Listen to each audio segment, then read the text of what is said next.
السلام علیکم ورحمۃ اللہ وبرکاتہ۔ ناظرین، استقبال ہے آپ کا ہمارے یوٹیوب چینل میں سی ایس سلمان فارسی۔ ہمارے چینل کو سبسکرائب کریں، لائک اور شیئر ضرور کریں، بیل آئیکن دبائیں اور ویڈیو کو شیئر ضرور کریں۔ السلام علیکم ورحمۃ اللہ وبرکاتہ۔ الحمد لله نحمده ونستعينه ونستغفره ونؤمن به ونتوكل عليه ونعوذ بالله من شرور أنفسنا ومن سيئات أعمالنا من يهده الله فلا مضل له ومن يضلله فلا هادي له ونشهد أن لا إله إلا الله وحده لا شريك له ونشهد أن سيدنا وسندنا ومولانا محمدا عبده ورسوله أما بعد فقد قال الله تبارك وتعالى في القرآن المجيد والفرقان الحميد اعوذ باللہ من الشیطان الرجیم بسم اللہ الرحمن الرحیم وانتم الاعلون ان کنتم مؤمنین صدق اللہ العظیم۔ اللہم صلی علی سیدنا محمد وعلی آل سیدنا محمد وبارک وسلم۔ اللہم صلی علی سیدنا محمد وعلى آل سيدنا محمد وبارك وسلم۔ اللهم صل على سيدنا محمد وعلى آل سيدنا محمد وبارك وسلم۔ تو نہ مٹ جائے گا ایران کے مٹ جانے سے، تو نہ مٹ جائے گا ایران کے مٹ جانے سے، نشے میں کو تعلق نہیں پیمانے سے، ہے عیاں یورش تاتار کے فسانے سے، ہے عیاں یورش تاتار کے فسانے سے، پاسباں مل گئے کعبے کو صنم خانے سے، کشتی حق کا زمانے میں سہارا تو ہے، کشتی حق کا زمانے میں سہارا تو ہے، عصر نو رات ہے دھندلا سا ستارہ تو ہے، چشم اقوام سے مخفی ہے حقیقت تیری، چشم اقوام سے مخفی ہے حقیقت تیری، ہے ابھی محفل ہستی کو ضرورت تیری، کو کبے قسمت امکان ہے خلافت تیری، کو کبے قسمت امکان ہے خلافت تیری، وقت فرصت ہے کہاں، وقت فرصت ہے کہاں، کام ابھی باقی ہے، نور توحید کا اتمام ابھی باقی ہے۔ اسٹیج پر تشریف فرما معقر علماء کرام، خاص طور سے اس اجلاس کے صدارت فرما رہے حضرت مولانا عارف صاحب دامت برکاتہم، حضرت مولانا حبیب اللہ مدنی دامت برکاتہم، اور اس اجلاس اور اس ادارے کے روح رواں حضرت مولانا عامر صاحب مظاہری دامت برکاتہم، حضرت مولانا مفتی طیب صاحب دامت برکاتہم، حضرت مولانا مفتی مدثر صاحب دامت برکاتہم، حضرت مولانا ناظم صاحب کے فرزند، ہمارے ساتھی اور جتنے بھی علماء کرام ہیں اور میرے عزیز ساتھیوں، دیکھیے آج کل کے جو حالات ہیں صرف ہمارے ملک کے ہی نہیں بلکہ پورے عالم کے اس وقت میں جو حالات ہیں آپ اور ہم سب اچھی طرح جانتے ہیں۔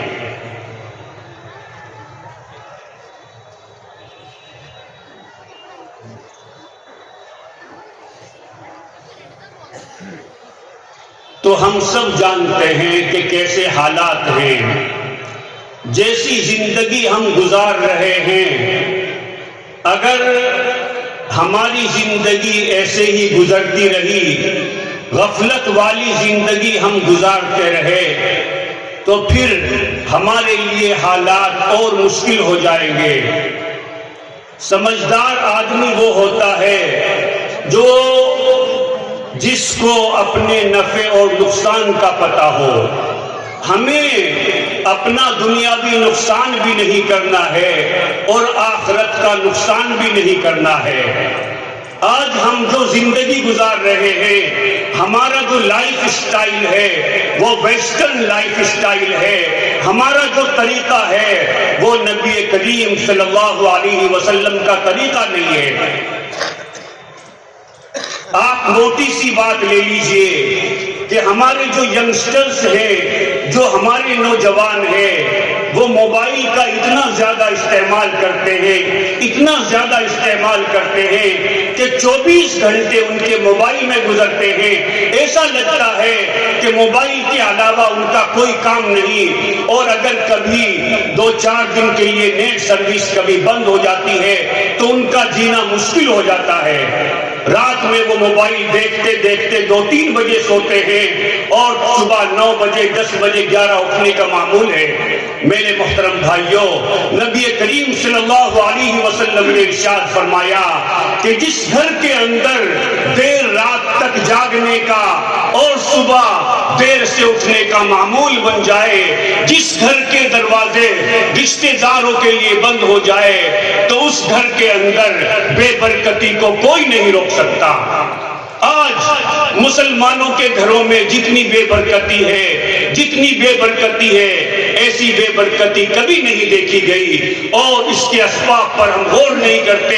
اس کے اسباب یہی ہے کہ ہمارا جو لائف سٹائل ہے، جو ہمارا زندگی گزارنے کا طریقہ ہے، وہ نبی کریم صلی اللہ علیہ وسلم کا طریقہ نہیں رہا۔ اس لیے ہر مسلمان کو چاہیے کہ وہ صبح اٹھ جائے۔ اگر تہجد میں اٹھ جائے تو کیا کہنے، اگر کوئی صبح تہجد میں نہیں اٹھ سکتا تو کم سے کم اذان کے وقت اٹھ جائے اور نماز جماعت کے ساتھ پڑھے، چونکہ حدیث مبارک کے اندر آتا ہے کہ جو بھی آدمی فرض کی نماز جماعت کے ساتھ پڑھتا ہے فَهُوَ فِي ذِمَّةِ اللَّهِ، پھر وہ اللہ تبارک و تعالیٰ کے پروٹیکشن میں ہو جاتا ہے، اللہ تبارک و تعالیٰ کی حفاظت میں ہو جاتا ہے۔ تو ہم کو چاہیے کہ صبح اپنے دن کا جو آغاز کرے اسلامی طریقے سے کرے، فجر کی نماز پڑھے، فجر کے بعد کچھ ذکر کرے، کم سے کم قرآن کریم اپنے گھروں میں روزانہ جتنا بھی وقت ملے آپ کو 1 پارہ، آدھا پارہ، 1 پاؤ پارہ، کم سے کم سورہ یاسین ضرور پڑھیں۔ جو لوگ صبح فجر کے بعد سورہ یاسین کا اہتمام کرتے ہیں، اللہ تبارک و تعالیٰ ان کے گھروں میں برکتیں ڈال دیتا ہے، ان کے سارے دن کام بڑی آسانی سے ہو جاتے ہیں۔ نہیں تو ایک چھوٹے سے کام کے لیے آدمی پورے دن پریشان رہتا ہے۔ تو میرے محترم بھائیوں، اگر ہم چاہتے ہیں کہ اللہ تبارک و تعالی ہمارے اوپر مہربان ہو جائے، اللہ تبارک و تعالی کی مدد ہمارے ساتھ ہو جائے، اللہ تبارک و تعالی ہمارے گھروں کے اندر خیر و برکت ڈال دے، تو اللہ تبارک و تعالی نے اس کا ایک ہی طریقہ بتایا ہے کہ گناہوں سے سچی پکی توبہ کر لو۔ جو بھی جس مسلمان کے اندر گناہ ہے، چاہے وہ نماز چھوڑنے کا گناہ ہو، چاہے وہ جماعت چھوڑنے کا گناہ ہو، چاہے وہ زکوٰۃ نہ دینے کا گناہ ہو، چاہے وہ رمضان کے روزے چھوڑنے کا گناہ ہو، چاہے وہ حج نہ کرنے کا گناہ ہو، چاہے وہ اپنے بیوی اور بچوں کے ساتھ غلط سلوک کرنے کا گناہ ہو، چاہے وہ اپنے مسلمان بھائی کی دل آزاری کا، اپنے مسلمان بھائی کے دل دکھانے کا گناہ ہو، چاہے اپنے رشتہ داروں کے ساتھ تعلقات کو ختم کرنے کا گناہ ہو، جو بھی گناہ جس آدمی کے اندر ہے وہ اچھی طریقے سے جانتا ہے، اس سے سچی پکی توبہ کر لے تو اللہ تبارک و تعالی ان حالات کو بدل دے گا۔ اور اگر خدا نخواستہ ثم خدا نخواستہ ان حالات کے باوجود آج بھی ہم نے اپنی زندگی نہیں بدلی، ہم نے اپنی روش نہیں بدلی، آج بھی ہم غفلت میں پڑے رہے، ایسے ہی غفلت کی زندگی گزارتے رہے، نہ نماز کی پرواہ ہے، نہ جماعت کی پرواہ ہے، نہ اپنے بچوں کی تربیت کی پرواہ ہے کہ ہمارے بچے پورا دن کہاں گزار رہے ہیں، ہماری بچیاں سیل فون کا، موبائل کا کس طریقے سے استعمال کر رہی ہے، اس کے فون کس کے پاس جاتے ہیں، کس کے پاس آتے ہیں۔ اگر ہم غفلت کی زندگی گزارتے رہے تو پھر ہم کو برباد ہونے سے دنیا کی کوئی طاقت نہیں روک سکتی، اور اگر ہم اپنے حالت سدھار لیں، گناہوں سے سچی پکی توبہ کر لیں، اللہ تبارک و تعالیٰ کی طرف متوجہ ہو جائیں، تو پھر دنیا کی کوئی طاقت ہمارا کچھ نہیں بگاڑ سکتی۔ اس بات کو میں حضرت عمر فاروق رضی اللہ تعالیٰ عنہ کی زندگی کی روشنی میں آپ کو بتانا چاہتا ہوں کہ حضرت عمر فاروق رضی اللہ تعالیٰ عنہ خلیفۃ المسلمین جب مسلمان ہوئے اور اللہ تبارک و تعالیٰ سے ڈر کر کے زندگی گزاری، اور اللہ تبارک و تعالیٰ سے اس قدر ڈرتے تھے، اس قدر ڈرتے تھے کہ ان کے چہرے کے اوپر آنسوؤں کی وجہ سے، مسلسل آنسوؤں کے بہنے کی وجہ سے ایک لکیر بن گئی تھی، اتنا اللہ تبارک و تعالیٰ سے ڈرتے تھے۔ حالانکہ لوگوں کے اوپر اور پوری دنیا کے اوپر حضرت عمر رضی اللہ تعالیٰ عنہ نے آدھی سے زیادہ پوری دنیا کے اوپر حکومت کی، آدھی سے زیادہ دنیا کو فتح کر لیا۔ ایک مرتبہ ان کا ایک سفیر ایک بادشاہ کے دربار میں پہنچا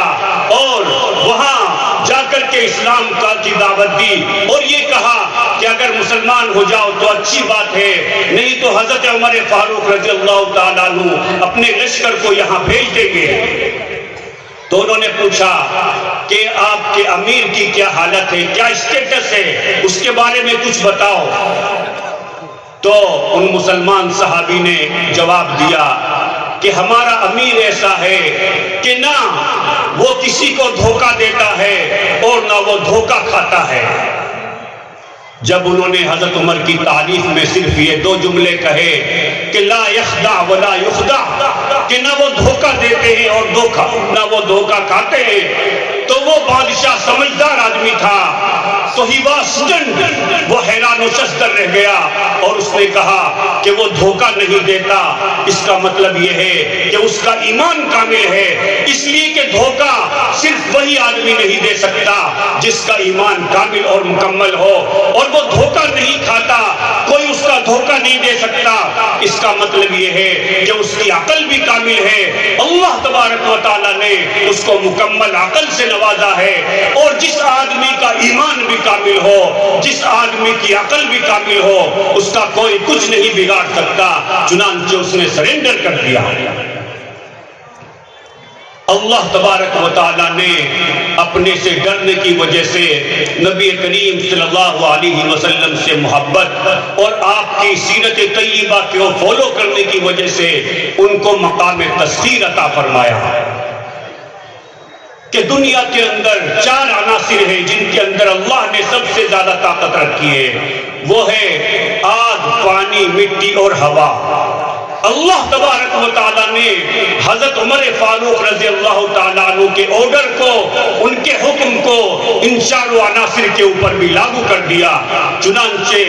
حضرت عمر فاروق رضی اللہ تعالیٰ عنہ ایک مرتبہ جمعہ کا خطبہ دے رہے تھے، جمعہ کے خطبے کے دوران فرمایا یا ساریہ الجبل، یا ساریہ الجبل، کہ اے ساریہ پہاڑ کے اوپر چڑھ جاؤ، اے ساریہ پہاڑ کے اوپر چلے جاؤ۔ تو صحابہ کرام رضوان اللہ تعالی علیہم اجمعین کو بہت تعجب ہوا جو سامنے بیٹھے تھے، اور انہوں نے عرض کیا نماز جمعہ کے بعد کہ حضرت آپ نے فرمایا کہ ساریہ پہاڑ پر چڑھ جاؤ، یہاں تو ساریہ ہے ہی نہیں، وہ تو ہزاروں کلومیٹر دور دشمن سے جنگ کرنے کے لیے گئے ہوئے ہیں، اور آپ مسجد کے اندر فرما رہے کہ ساریہ پہاڑ کے اوپر چڑھ جاؤ۔ تو حضرت عمر فاروق نے فرمایا کہ اصل میں ان کی دشمنوں کے ساتھ جنگ ہو رہی ہے، اور وہ نیچے دشمنوں کے نرغے میں آنے والے تھے، دشمن ان کا احاطہ کرنے والا تھا، تو میں نے ان کو کہا کہ ساریہ پہاڑ کے اوپر چڑھ جاؤ۔ اس کے کچھ دنوں کے بعد حضرت ساریہ رضی اللہ تعالیٰ عنہ مدینہ منورہ تشریف لائے اور انہوں نے آ کر کے عرض کیا، مسلمانوں کو بتلایا کہ ہماری دشمنوں کے ساتھ جنگ جاری تھی اور ہم دشمنوں کے بیچ میں پھنسنے والے تھے کہ ہم نے حضرت عمر فاروق رضی اللہ تعالیٰ عنہ کی آواز سنی کہ حضرت عمر فرما رہے ہیں کہ ساریہ پہاڑ پر چڑھ جاؤ۔ چنانچہ میں اپنے آدمیوں کو لے کر کے پہاڑ پر چڑھ گیا اور اللہ تبارک و تعالیٰ نے مسلمانوں کو فتح عطا فرمائی۔ دریائے نیل کا واقعہ آج بھی حضرت عمر فاروق رضی اللہ تعالیٰ عنہ کی عظمت کی گواہی دیتا ہے کہ جب حضرت عمر ابن العاص رضی اللہ تعالیٰ عنہ نے مصر کو فتح کیا اور وہاں دریائے نیل ہے تو وہاں ایک روایت تھا، ایک ٹریڈیشن تھا، ایک پرمپرا تھی کہ ہر سال دریائے نیل خشک ہو جاتا تھا اور وہ لوگ اپنے ٹریڈیشن، اپنے روایت کے اعتبار سے ایک لڑکی کو دلہن بنا کر کے دریا کی بھینٹ چڑھا دیتے تھے تو پانی جاری ہو جاتا تھا۔ چنانچہ جب حضرت عمر بن العاص رضی اللہ تعالیٰ عنہ نے اس دریا کو فتح کیا تو دریائے نیل اس سال بھی خشک ہو گیا۔ وہاں کے لوگوں نے آ کر کے عرض کیا کہ حضرت دریائے نیل خشک ہو گیا اور ہمارا یہ طریقہ ہے کہ ہم ہر سال یہ خشک ہو جاتا ہے اور ایک نئی دلہن کو، ایک لڑکی کو دلہن بنا کر کے اس کی بھینٹ چڑھا دیتے ہیں، دریا کا پانی جاری ہو جاتا ہے، پورے سال جاری رہتا ہے۔ تو حضرت عمر بن العاص رضی اللہ تعالیٰ عنہ نے فرمایا کہ اسلام کے اندر تو کسی کی ظلمن جان لینے کی اجازت نہیں ہے، اس لیے کہ اسلام تو پیس کا مذہب ہے، امن کا مذہب ہے۔ اسلام کے معنی ہی امن کے ہیں، اسلام کے معنی ہی سکون کے ہیں، چین کے ہیں، اور اسلام تو کسی چونٹی کی بھی بلا وجہ جان لینے کو اچھا نہیں سمجھتا۔ اسلام نے تو چونٹی کی جان لینے کو بھی منع کیا ہے۔ چنانچہ ہمارے حضرت جی دامت برکاتہم نے لکھا کہ ایک مرتبہ ایک انگریز ایمان لایا اور اس نے کہا کہ حضرت ایک وقت ایسا تھا کہ میں لوگوں کو بلا وجہ قتل کر دیا کرتا تھا اور جب وہ لوگ تڑپتے تھے تو مجھے مزہ آتا تھا، لیکن اب میں مسلمان ہو گیا ہوں، اب اسلام میں نے قبول کر لیا ہے، تو اگر میں کسی جنگل سے گزرتا ہوں تو مجھے ڈر رہتا ہے کہ کہیں میرے پاؤں کے نیچے چونٹی نہ آ جائے۔ تو میرے محترم بھائیوں، اسلام تو امن کا مذہب ہے۔ اسلام کا کنسیپٹ ہی یہی ہے کہ جتنے بھی آدم علیہ جو لوگ ہیں دنیا کے اندر، چاہے وہ عیسائی ہو یہودی ہو، سب حضرت آدم اور حوا کی اولاد ہیں، سب کے ماں باپ ایک ہیں۔ یہ پہلا سبق ہے کتاب خدا کا، یہ پہلا سبق ہے کتاب خدا کا کہ ہے ساری مخلوق کنبہ خدا کا۔ تو انہوں نے فرمایا کہ اسلام تو اس کی اجازت نہیں دیتا۔ چنانچہ انہوں نے حضرت عمر فاروق رضی اللہ تعالیٰ عنہ کو خط لکھا۔ حضرت نے اس کے جواب میں ایک خط لکھا کہ یہ خط جا کر کے دریائے نیل میں ڈال دینا۔ چنانچہ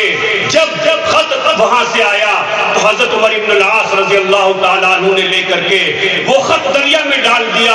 اس خط کا دریا میں ڈالنا تھا کہ وہ دن ہے اور آج کا دن ہے، 1400 سے زیادہ سال گزر گئے، اس کے بعد دریائے نیل کبھی خشک نہیں ہوا۔ آج بھی دریائے نیل اسی شان سے جاری ہے اور عظمت فاروق کی گواہی دے رہا ہے۔ آپ نے اس میں یہ لکھا تھا کہ اے دریائے نیل، آپ نے اس میں یہ لکھا تھا اے دریائے نیل، کار فرما تجھ پہ تھی گر قدرت رب جلیل، اور اگر تھا خود ہی جاری تو ہمیں حاجت تھی کیا، اور اگر تھا خود ہی جاری تو ہمیں حاجت ہی کیا، ہم نہیں جھکتے کسی کے سامنے اس کے سوا۔ حضرت عمر فاروق رضی اللہ تعالیٰ عنہ کے زمانے میں ایک مرتبہ ایک آگ نکلی مدینہ طیبہ کے آس پاس جو پہاڑ تھے ان کے اندر سے، اور مدینہ طیبہ کی طرف بڑھنے لگی۔ تو حضرت عمر فاروق رضی اللہ تعالیٰ عنہ نے حضرت تمیم داری کو اپنا کوڑا دیا کہ اس کوڑے کو آگ کے اوپر مارو اور اس کو مدینہ طیبہ سے باہر نکال دو۔ چنانچہ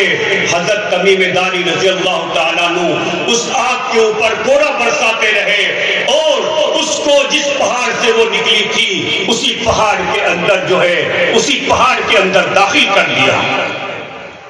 اسی طریقے سے ایک مرتبہ مدینہ طیبہ کے اندر زلزلہ آیا، ارتھکویک آیا، تو حضرت عمر فاروق رضی اللہ تعالیٰ عنہ نے زمین کے اوپر ایک پاؤں مارا اور ارشاد فرمایا کہ اے زمین ٹھہر جا، کیا عمر نے تیرے اوپر انصاف قائم نہیں کیا؟ چنانچہ حضرت عمر فاروق رضی اللہ تعالیٰ عنہ کا پاؤں مارنا تھا کہ زمین کا ہلنا بند ہو گیا، جو زلزلہ آیا تھا وہ فوراً رک گیا۔ تو میرے محترم بھائیوں، کسی عارف باللہ نے کہا من کان للہ کان اللہ لہ، کہ جو اللہ کا ہو گیا اللہ اس کا ہو گیا۔ آج اگر ہم چاہتے ہیں کہ دنیا میں اللہ تبارک و تعالی ہمیں عزت دے، اللہ تبارک و تعالی کی مدد ہمارے ساتھ ہو،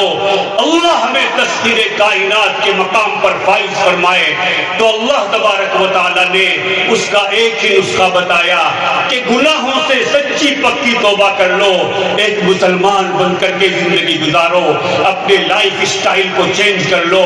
اور نبی کریم صلی اللہ علیہ وسلم نے جو طریقہ بتایا ہے اس طریقے کے اوپر زندگی گزارو۔ خاص طور سے میں اس مجمع سے کہتا ہوں کہ یہ زمانہ غفلت کا زمانہ نہیں ہے۔ اگر ہم نے اب بھی غفلت کی زندگی گزاری تو ہماری بربادی کو کوئی نہیں روک سکتا، اور اگر ہم آج سچی پکی توبہ کر لیں، یہ کوشش کریں کہ ہم خود بھی دین کے اوپر عمل کریں گے اور اپنے گھر والوں کو بھی دین پر چلائیں گے، ہمارے گھروں کے اندر دینی ماحول ہوگا، ہمارے گھر میں کوئی بھی بچہ جو 10 سال سے زائد ہوگا وہ ایسا نہیں ہوگا جو فجر کی نماز نہ پڑھے، کوئی بھی ایسا نہیں ہوگا جو گھر میں تلاوت نہ کرے، کوئی بھی ایسا نہیں ہوگا جو کسی مسلمان کا دل دکھائے، کوئی بھی ایسا نہیں ہوگا جس کی زندگی میں کوئی گناہ ہو۔ تو آج گناہ سے اس مجمع کے اندر اگر سچی پکی توبہ کر کے ہم جائیں گے تو یہاں آنے کا بھی کچھ فائدہ ہوگا، علماء کرام جو بیان فرما رہے ہیں یا بیان فرمائیں گے ان کا بھی فائدہ ہوگا اور ان لوگوں کو بھی فائدہ ہوگا، اور اگر خدا نخواستہ ہم ایک کان سے بات سنیں گے اور دوسرے کان سے نکال دیں گے تو پھر اجتماعات کا کوئی فائدہ نہیں۔ میرے بھائیوں، آج وعدہ کرو کہ ہم گناہ سے سچی پکی توبہ کریں گے اور اللہ کی مان کر کے زندگی گزاریں گے۔ بتائیے کون کون عہد کرتا ہے؟ مجھے ہاتھ اٹھا کر کے بتائیں۔ اللہ تبارک و تعالی اس بڑے مجمع میں ہماری اس توبہ کو قبول فرمائے، اللہ تبارک و تعالی ہمیں سچا پکا مسلمان بنائے، ہمیں گناہوں سے بچ کر کے زندگی گزارنے کی توفیق عطا فرمائے۔ ہمارے حضرت جی دامت برکاتہم فرماتے ہیں کہ 3 باتیں جو ہے پتھر کی لکیر ہے کہ آدمی جو بھی اللہ سے جتنی محبت کرے گا اللہ تبارک و تعالی اس سے اتنی ہی محبت کرے گا، مخلوق اس سے اتنی محبت کرے گی۔ چنانچہ ہم نے اپنے حضرت جی دامت برکاتہم کو دیکھا کہ جہاں بھی جاتے ہیں لوگ اپنا دل نکال کر کے رکھ دیتے ہیں۔ مکہ معظمہ کے اندر جہاں کسی کو فرصت نہیں ہوتی لوگ حضرت جی کا قبر تلاش کرنے کے لیے دوڑے پھرتے ہیں۔ تو جو بھی آپ بھی اللہ سے محبت کرے، اور اللہ سے محبت کی نشانی یہ ہے کہ اللہ کے ذکر سے محبت کرے، نمازوں سے محبت کرے، روزہ رکھنے سے محبت کرے، اسلامی زندگی گزارنے سے محبت کرے، اور دوسری بات کہ جو بھی اللہ سے جتنا ڈرے گا اللہ تبارک و تعالی کی مخلوق اس سے اتنا ہی ڈرے گی۔ حضور نے فرمایا نصرت بالرعب، کہ رعب کے ذریعے سے مجھے میری مدد کی گئی۔ چنانچہ ہم نے شیخ الاسلام حضرت مولانا ارشد مدنی صاحب دامت برکاتہم کو دیکھا کہ کوئی بھی آدمی حضرت کو فیس کرے، حضرت کا سامنا کرے، کتنا بھی بڑا کیوں نہ ہو، حضرت سے اگر بات کرے گا تو کوئی بھی ایسا نہیں ہے کہ جس کے دل پر رعب طاری نہ ہو۔ یہ حضرت کے تقوی کا اثر ہے جو ہر ایک آدمی کے اوپر پڑتا ہے۔ اور تیسری بات حضرت جی نے فرمائے کہ جو اللہ کی جتنی عبادت کرے گا اللہ کی مخلوق اس کی اتنی ہی خدمت کرے گی۔ اگر ہم اللہ کی بات مانیں گی اللہ تبارک و تعالی کی مخلوق ہماری بات مانے گی۔ انہی چند باتوں کے اوپر میں اپنی بات کو مکمل کرتا ہوں۔ حضرت مولانا عامر صاحب دامت برکاتہم اور ان کے رفقا کا شکریہ ادا کرتا ہوں کہ انہوں نے مجھے یہاں مدعو کیا اور اس مجمع میں کچھ بات رکھنے کی توفیق عطا فرمائی۔ اب میں علامہ اقبال کے اشعار پر اپنی بات کو مکمل کرتا ہوں۔ شراب کہن پلا ساقیا. بھائی میں بول دیا بول نہیں آ رہا.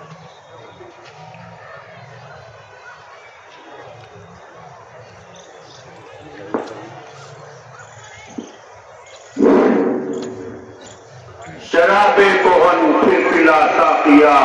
شراب کہن پھر پلا ساقیا, وہی جام گردش میں لا ساقیا. مجھے عشق کے پر لگا کر اڑا, مجھے عشق کے پر لگا کر اڑا, میری خاک جگنو بنا کر اڑا. خرد کو غلامی سے آزاد کر, خرد کو غلامی سے آزاد کر, جوانوں کو پیروں کا استاذ کر, جوانوں کو پیروں کا استاذ کر. تڑپنے پھڑکنے کی توفیق دے, تڑپنے پھڑکنے کی توفیق دے, دل مرتضیٰ سوز صدیق دے. جگر سے وہی تیر پھر پار کر, جگر سے وہی تیر پھر پار کر, تمنا کو سینوں میں بیدار کر. تیرے آسمانوں کے تاروں کی خیر, تیرے آسمانوں کے تاروں کی خیر, زمینوں کے شب زندہ داروں کی خیر. جوانوں کو سوزے جگر بخش دے, جوانوں کو سوزے جگر بخش دے. میرا نظر, میری نظر, میرا عشق بخش دے. واخر دعوانا ان الحمدللہ رب العالمین.